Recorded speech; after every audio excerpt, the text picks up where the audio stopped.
দেশের কৃষ্টি ও সংস্কৃতি তুলে ধরে 11 এপ্রিল দেশীয় শিল্পীদের পরিবেশনায় একসাথে 4 বিভাগে সবার আগে বাংলাদেশ কনসার্টের আয়োজন করছে বিএনপি, যেখানে বিদেশি সংস্কৃতির কোনো প্রাধান্য থাকবে না বলে জানিয়েছেন আয়োজকরা। সকালে গুলশানে সংবাদ সম্মেলনে এসব কথা জানিয়েছেন সবার আগে বাংলাদেশ ফাউন্ডেশনের সভাপতি শহীদউদ্দিন চৌধুরী অ্যানি। বগুড়ার ভেন্যু এখনও চূড়ান্ত না হলেও রাজধানীর মানিক মিয়া এভিনিউ, চট্টগ্রামে M A Aziz stadium, Khulna স্টেডিয়ামে একযোগে এই কনসার্ট অনুষ্ঠিত হবে বলে জানিয়েছেন তারা।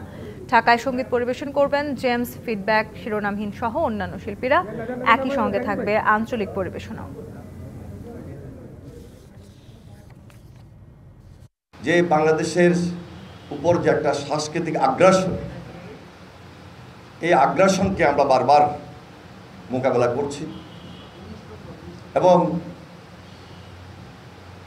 কোনোভাবেই যেন আমাদের এই দেশের কালচারে, কৃষ্টিতে